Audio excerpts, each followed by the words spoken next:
নমস্কার বন্ধুরা, চেটেপুটে চ্যানেলে আপনাদের সবাইকে স্বাগত। আমি এরকম একটা বাটির মধ্যে নিয়ে নিলাম 1 কাপ পরিমাণ আটা। এর মধ্যে আমি দিয়ে দিচ্ছি স্বাদ মতো নুন। এবার এটাকে আমি জল দিয়ে মেখে নিচ্ছি, যেরকম আমরা রুটি করার সময় আটা মাখি ঠিক সেইভাবেই।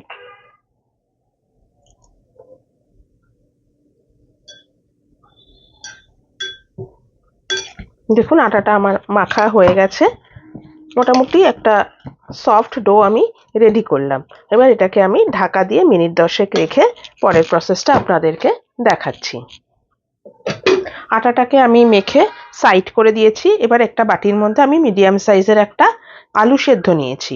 আলু সেদ্ধটাকে আমি একটুখানি ভেঙে ভেঙে নিয়েছি। এটা কিন্তু একদম পুরোপুরি ম্যাশ করা না, একটু দানা দানা রয়েছে। এবার এখানে আমি কিছু জিনিস অ্যাড করছি। দিয়ে দিচ্ছি প্রথমেই আমি 1 টেবিল স্পুন ক্যাপসিকাম কুচি, সামান্য একটু দিয়ে দিচ্ছি গ্রেটেড গাজর, একটুখানি দিয়ে দিচ্ছি কাঁচা লঙ্কা কুচি, পেঁয়াজ কুচি, সবই এই 1 টেবিল স্পুন করে আমি দিয়ে দিলাম। একটু দিয়ে দিচ্ছি ধনেপাতা কুচি, হাফ টিস্পুনের থেকে একটু কম দিলাম গোটা জিরে, স্বাদ মতো দিয়ে দিচ্ছি নুন, একটুখানি দিয়ে দিলাম চাট মশলা, দিয়ে দিচ্ছি একটু ম্যাগি মশলা। এটা আমার হয়ে গেছে। এবার এটাকে আমি ভালো করে মিশিয়ে নিচ্ছি।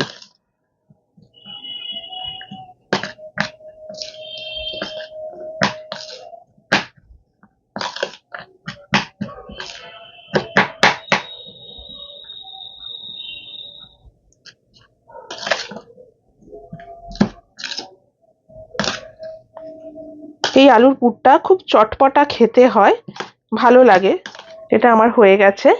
এবারে দেখুন এটাকে সাইড করে দিচ্ছি। দিয়ে এখানে নিয়ে নিয়েছি আমি 1.5 টেবিল স্পুন শুকনো আটা। এর মধ্যে আমি দিয়ে দিচ্ছি একটুখানি কালো জিরে, সামান্য একটুখানি দিয়ে দিচ্ছি নুন, আর দিয়ে দিচ্ছি একটুখানি কারি পাতা কুচি। এর পরিবর্তে আপনারা ধনেপাতাও দিতে পারেন। এবার এটাকে আমি জল দিয়ে গুলে একটা পাতলা ঘোল রেডি করে নিচ্ছি।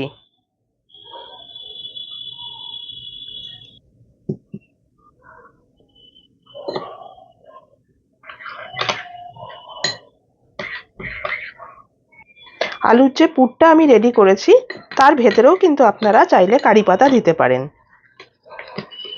এটা আমার হয়ে গেছে। এটাকে এবার সাইড করে আমি আপনাদেরকে রুটিটা বেলে দেখাচ্ছি।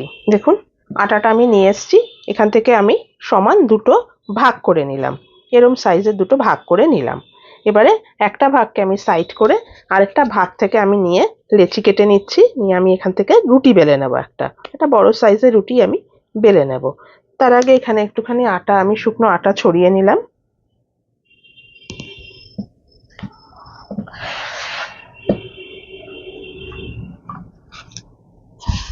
খুব সহজ একটা ব্রেকফাস্ট রেসিপি। এটা খুব তাড়াতাড়ি বানানো হয়ে যায় ঘরোয়া উপকরণ দিয়েই।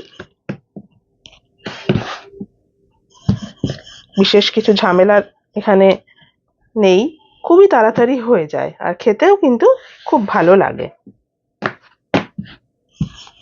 দেখুন একটা বড় সাইজের রুটি আমি বেলে নিয়েছি, খুব বেশি পাতলা না, এরকম মোটামুটি হয়েছে।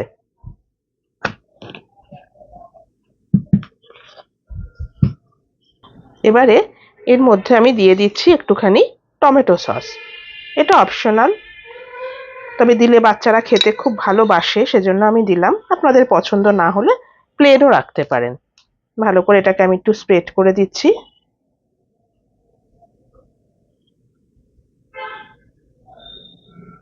যে আলুর পুরটা আমি এবার করেছিলাম সেই আলুর পুরটা এবার আমি দিয়ে দিচ্ছি। সাইডগুলো বাদ দিয়ে শুধু একটু মাঝখানটাতে আমি ছড়িয়ে ছড়িয়ে দিচ্ছি।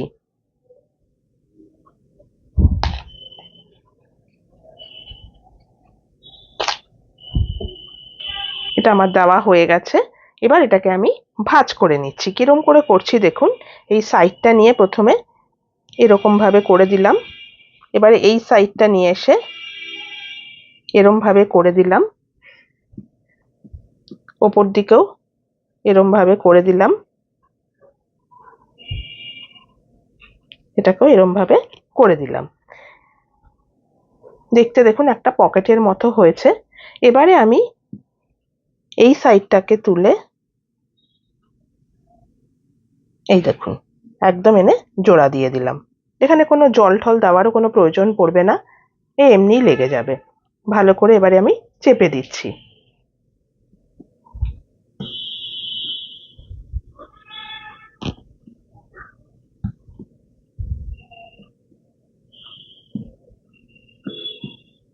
দেখুন হয়ে গেছে। এটা এরকম ভাবে রেডি করছি। আরো একটা যে আটার ডো আমি এরকম রেখেছি, সেটাকেও আমি এভাবে রেডি করে আপনাদেরকে দেখাচ্ছি। আমি এরকম ভাবে দুটো রুটি এরকম ভাবে রেডি করেছি, করে একটা এই ঝাঁঝরি থালা আমি একটু অয়েল গ্রিস করে নিয়েছিলাম, তার মধ্যে দিয়ে দিয়েছি। কড়াইটার মধ্যে জল দিয়েছি, জলটা গরম হয়ে গেছে। এবার আমি এটাকে 10 মিনিট মতো একটু ভাপিয়ে নেব। 10 মিনিট বাদে আমি ফেরত আসছি। দেখুন 10 মিনিট বাদে আমি ফ্লেমটা অফ করে দিয়েছি। এটা আমার হয়ে গেছে। এবার এটাকে আমি একটু ঠান্ডা করে এটার কাটিংটা আপনাদেরকে দেখাবো। দেখুন আমি ঠান্ডা করে নিয়ে এসেছি। এগুলো তাড়াতাড়ি ঠান্ডা হয়ে যায়, কোনো অসুবিধা হয় না। আপনারা এটাকে এভাবে কাটিং করেও খেয়ে নিতে পারেন, কোনো অসুবিধা নেই। কিন্তু আমি একটুখানি অয়েল দিয়ে আর কি একটুখানি শ্যালো ফ্রাই করব। এবার এটাকে আমি পিস করে কেটে নিচ্ছি।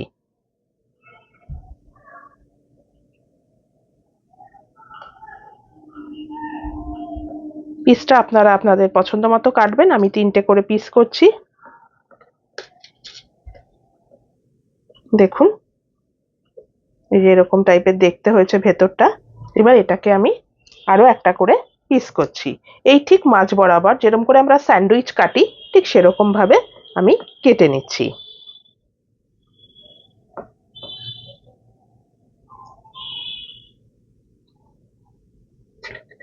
এই যে দেখুন এরকম ভাবে সবগুলো কেটে আমি আপনাদেরকে দেখাচ্ছি। দেখুন এরকম ভাবে আমি সবটা কেটে নিয়েছি।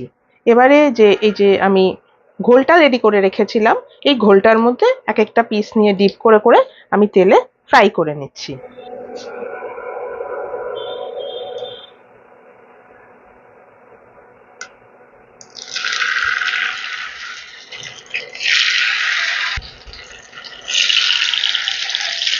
যারা সিঙ্গারা, কচুরি এই টাইপের জিনিসগুলো খেতে পছন্দ করেন, তাদের জন্য কিন্তু এটা খুব ভালো একটা রেসিপি। ফ্লেমটা আমার মিডিয়াম টু হাইতে আছে। এই ডিপ করার আগে অবধি আপনারা এটাকে কাটিং করে এয়ারটাইট কন্টেনারে ভরে আপনারা ফ্রিজে রেখে দিতে পারেন। যখন মনে হবে খাবেন, তখন এইভাবে একটা ঘোল বানিয়ে এটাকে জাস্ট ডিপ করে আপনারা এটা ভেজে খেতে পারেন, খুবই ভালো লাগে। তাহলে বন্ধুরা, কেমন লাগলো আমার আজকের এই রেসিপিটা অবশ্যই কিন্তু আমাকে কমেন্ট করে জানাবেন। সবগুলোকে আমি একটু উল্টে দিলাম। চা কফির সঙ্গে কিন্তু সত্যি খুব ভালো লাগে। সস দিয়ে খেতে যেরকম ভালো লাগবে, সস ছাড়াও কিন্তু এটা খুবই সুন্দর লাগবে। ভাজাটা একটু লালচে টাইপের হবে। দেখুন এগুলো আমার ভাজা হয়ে এসছে। এবার এগুলোকে আমি তেল থেকে তুলে নিচ্ছি, নিয়ে আমি পরের ব্যাচটা দিচ্ছি। এভাবে সবগুলো ভেজে আমি আপনাদেরকে এটা সার্ভ করে দেখাচ্ছি। এটা আমার হয়ে গেছে। দেখুন ভাজাটা এরকম টাইপেরই ভাজাটা হবে।